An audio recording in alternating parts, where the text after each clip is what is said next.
You know what? According to the 2023 SDG Progress Report by the United Nations that they just released last week, progress on over half of the targets that must be met to achieve the 2030 agenda is weak. For 30% of the targets, progress has stalled or gone into reverse. Now, there are several reasons why. The most important being, of course, the impact of the COVID-19 pandemic, because it exacerbated the structural imbalances across economies, leading to a rise in poverty, in unemployment, debt levels, wealth inequality, and also to a deterioration of global health. There is also climate change, and we have been living through its consequences over the past weeks.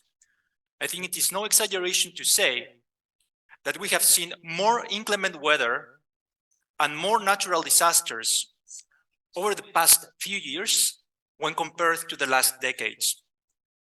But you see, the most important reason, in my view, is that the world is suffering from a severe case of communication deficit, which is at the same time a symptom and a driver of the deterioration of the geopolitical environment.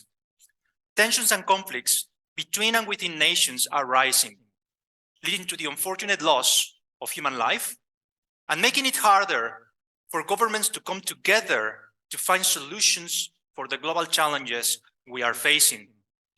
Challenges that do not care about national borders or about politics or about ideologies, and certainly not about political systems.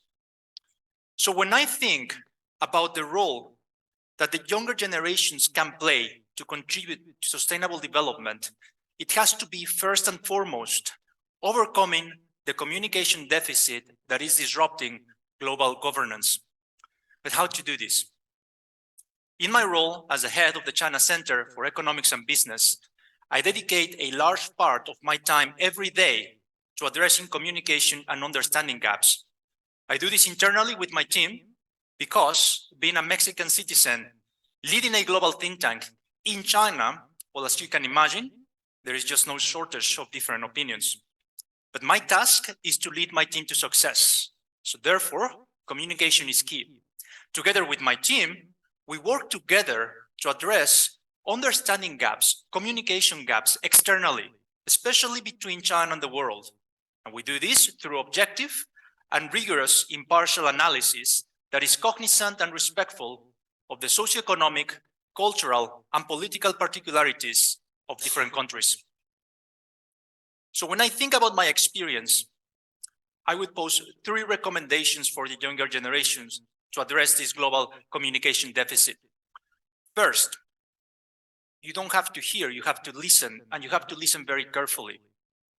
Second, if you're willing to listen carefully to other opinions, that's good, but it is not enough.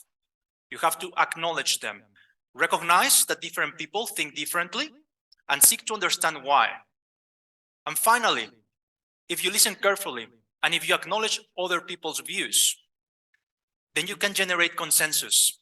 And consensus builds trust. It creates ownership, builds empowerment, and instills commitment. And this is precisely what we need if the world is to achieve its global development agenda. Thank you.